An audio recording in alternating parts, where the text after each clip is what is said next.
So for these problems, we're going to look at the given diagrams and figure out what else we would need so that we can prove the triangles are congruent using side angle side or side side side, whatever they indicate.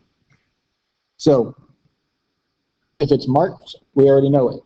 If it's true from the picture, like vertical angles, we already know it. We don't need that information. What we need is whatever is missing after you identify what's marked and what we know from the picture. So we're looking for side angle side. So we're going to look at just one of the triangles. Let's look at this one here. And identify what's missing for side angle, and then we need another side that follows so that the angle is between. So that means we're missing this side. In the other triangle, we've got this side, that angle, so we're missing that side. So we need to know that CE is congruent to BC.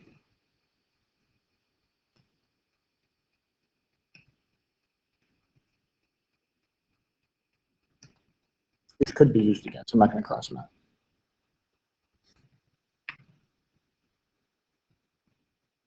In the next figure, we know these two sides are congruent because they're marked. We know that AC is congruent to itself because that's the reflexive property. And we're looking for side, side, side, so that means we need the other side of each triangle. We need AD congruent to AB. AD congruent to AB. And then we'd have side, side, side.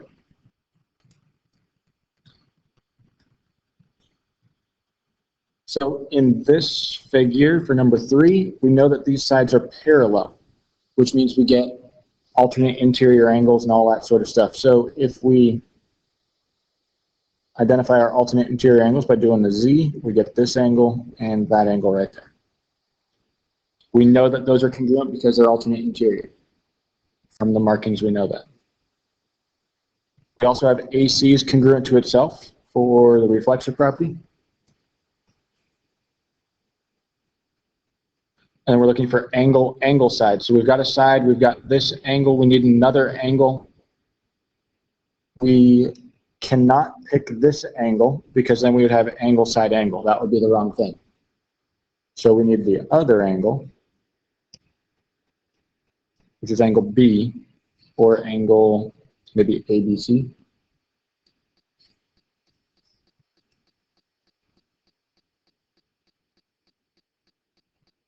And that would have to be congruent to that angle over there, either CDA or ADC. ADC is right there.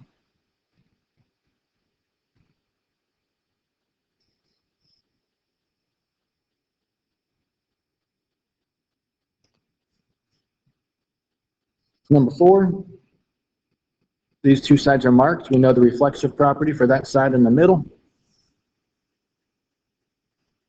And then for side angle side, we're missing the angle. So we need the angle that's between the two sides. So between these two sides, that's angle C right there, or maybe angle ACB. That's how it's written. ACB.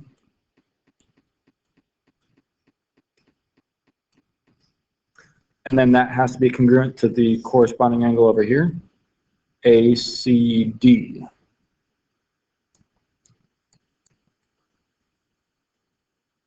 And then we would have side angle side. The angle side angle congruency criterion states that two triangles are congruent if two angles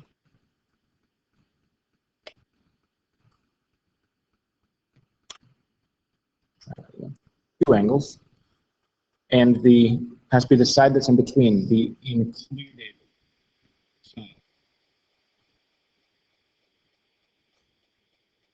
are congruent to two angles and the included side of the other triangle. So you need two angles in the included side congruent to two angles in the included side. For side, side, side, it states that two triangles are congruent when three sides of one triangle equal or are congruent to the three corresponding sides of the other triangle.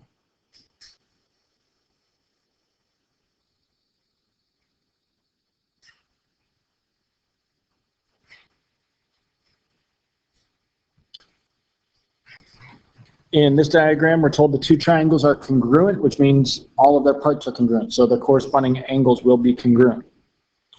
So that means that this angle up here at Z, 100 degrees, has to equal the corresponding angle, which is 5x degrees.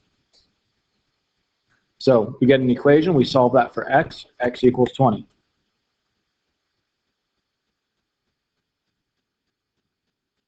Plug in that 20 to figure out what the other angle is down here, at angle y.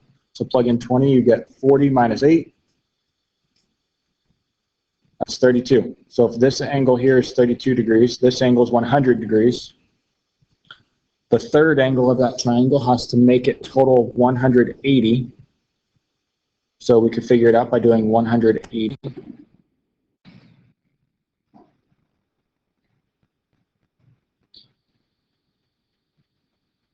We do 180 minus the two angles that we know, 132.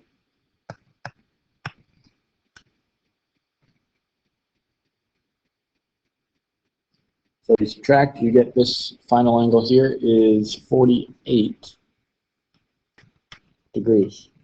Now it asks about angle W, which is there. It's going to be congruent to the angle up here at X, so that's also 48 degrees.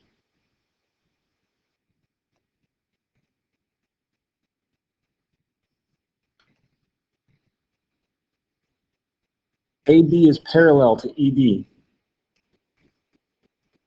So if those are parallel, we get things like alternate interior angles. So if you trace it out to get those alternate interior angles, there's a line, a parallel, transversal to the parallel. We get those two angles are congruent.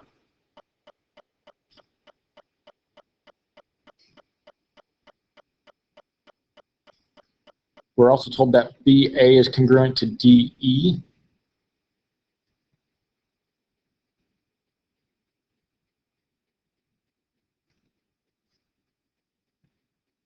Now we could also go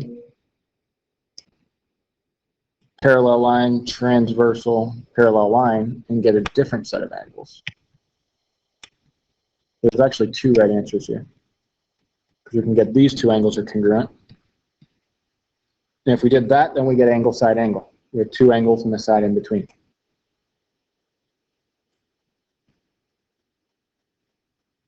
But we also know that vertical angles right here are congruent. So if we took that angle with either of those other ones, we would get angle side. So either one's okay.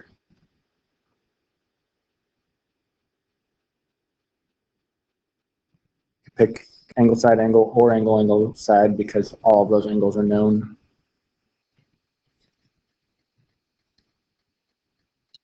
So we're given that PR is congruent to QS. PR congruent to QS. So let's write that down.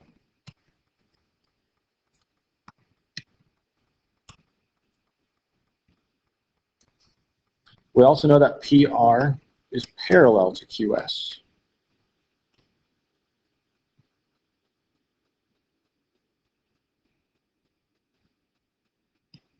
If they're parallel, then you trace the parallel lines with the transversal to get your alternate interior angles right there and there.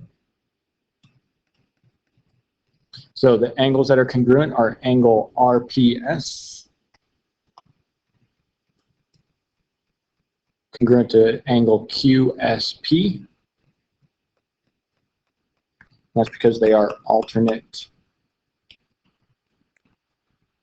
interior angles.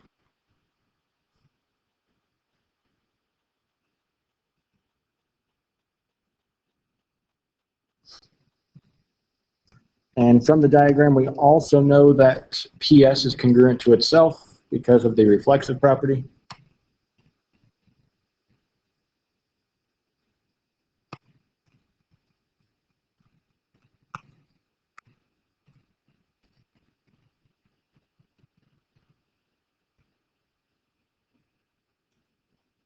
So we've got two sides and the angle in between. So the triangles are congruent.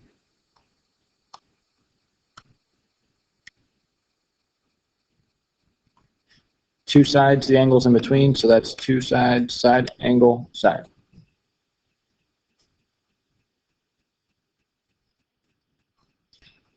So now we're going to construct the median.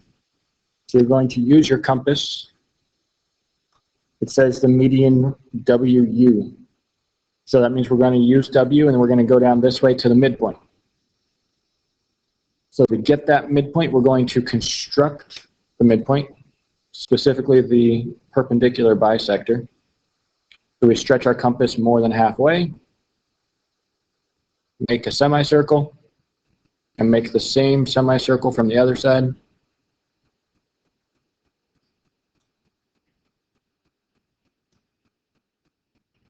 And use those 2 points where it crossed to draw the perpendicular bisector, which means that point right there is the midpoint. So if that's our midpoint, then the median goes from W to that midpoint, which it says we're going to call U. And there's median WU. To determine the coordinates of the centroid, you use the formula x plus x plus x divided by 3, and y plus y plus y divided by 3.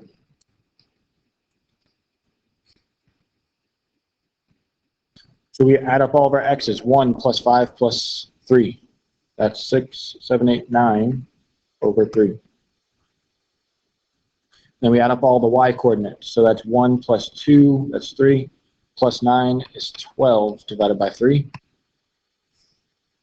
Since we can reduce those, we get 3, 4. That's our centroid.